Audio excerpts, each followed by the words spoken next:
Halo guys, Assalamualaikum warahmatullahi wabarakatuh. Saya Muhammad Adran Mahari, kelas ICP HBS akan mempresentasikan tentang urgensi pembentukan bank tanah di Indonesia. Di sini teman-teman, setidaknya ada dua alasan mengapa pembentukan tanah di Indonesia sangat dibutuhkan. Yang pertama yaitu membantu untuk pembangunan nasional. Dan yang kedua adalah mengurangi daripada kasus atau konflik pertanahan yang ada di Indonesia. Yang pertama adalah membantu pembangunan nasional. Berdasarkan data yang kita dapat dari RPMJN, Rencana Pembangunan Jangka Menengah Nasional di Indonesia, itu di bidang infrastruktur. Secara parsial saja kita dapat ini teman-teman datanya, membutuhkan yang pertama 30 waduk baru, yang kedua pembangunan 2.600 km jalan baru, yang ketiga membutuhkan 3.200 km jalan tol, dan yang terakhir yang keempat 36 pembangkit listrik tenaga udara batu bara, dan yang terakhir membutuhkan 33 pembangkit listrik tenaga air. Ini data yang secara konkret, tetapi masih banyak lagi teman-teman. Belum pembangunan bandara, LRT, MRT seperti halnya yang sudah terrealisasi sekarang. Namun dibalik untuk mencapai target-target tersebut, tentunya pemerintah membutuhkan membutuhkan lahan yang banyak untuk mencapai pembangunan tersebut. Yang mana pembangunan tersebut akan berpengaruh pada pertumbuhan ekonomi. Nah, di sini timbul alasan mengapa dulu target ekonomi pada Presiden Joko Widodo 7%, sedangkan yang terrealisasi hanya 5%, teman-teman. Salah satunya adalah karena pembangunan juga yang berhalangan. Karena apa? Dalam pengadaan tanah di Indonesia masih banyak konflik-konflik pertanahan antara pemerintah yang mengadakan tanah atau dalam hal ini diwakili oleh Badan Pertanahan Nasional dengan rakyat-rakyat setempat. Berdasarkan data yang kita dapat saja dari KPA, Konsorsium Pembaruan Agraria, untuk tahun 2017 saja itu ada 4.700 konflik, teman-teman. Dengan jumlah kuantitas tanah itu mencapai 8.700.000 hektar yang melibatkan 88.000 kartu keluarga.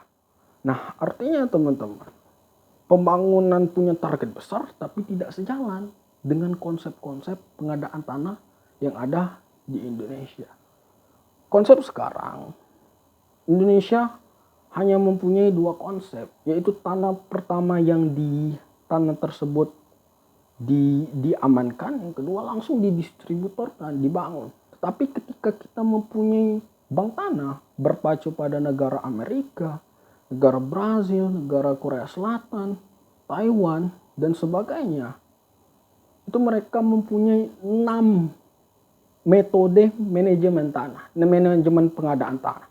Yang pertama itu saya lihat langsung ya, yaitu land for sale. Yang pertama, tanah tersebut dihimpunkan. Yang kedua, land warranty, yang tanah tersebut diamankan. Yang ketiga, land purchase. Yang keempat, land keeper atau lewat. Sekarang yang kelima land for sale, dan yang keenam land distributor. Di mana tanah pertama itu dipersiapkan dulu. Tanah tersebut diamankan, tanah tersebut dihimpunkan, tanah tersebut dinilai mana tanah yang layak untuk menjadi objek-objek dalam pembangunan nasional, khususnya di bidang infrastruktur dan sebagainya. Kemudian barulah tanah tersebut didistributorkan. Tanah tersebut didistributorkan untuk dijadikan objek pembangunan nasional. Kita yakin melalui 6 manajemen ini berdasarkan studi komparatif dengan negara-negara yang berhasil juga, seperti halnya Korea Selatan itu berhasil 82%, 1/3 daripada lahan tanah tersebut berhasil dimanfaatkan untuk pembangunan nasional. Begitu juga dengan Taiwan.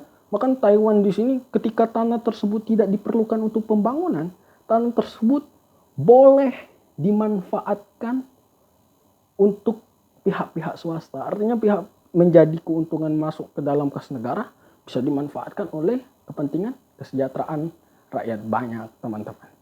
Nah, selanjutnya kita juga dalam objek pengadaan tanah tidak sembarang tanah-tanah mana yang harus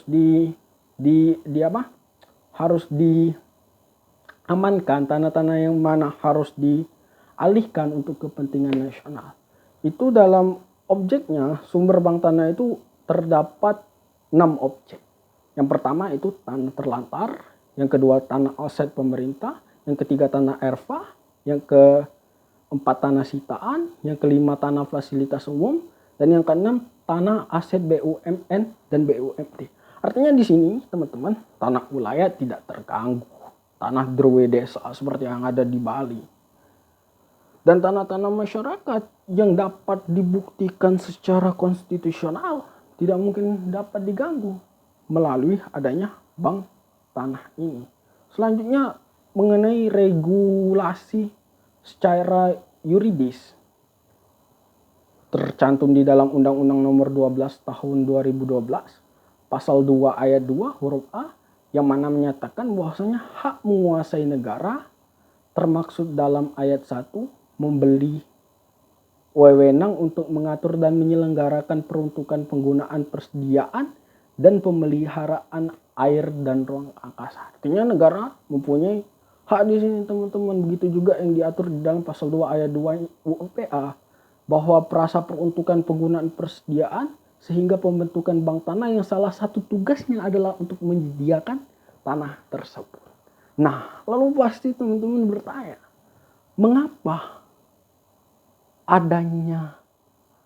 mengapa diperlukan adanya bank tanah sedangkan fungsi-fungsi tersebut hampir mirip dengan Badan Pertanahan Nasional? Di sini tidak.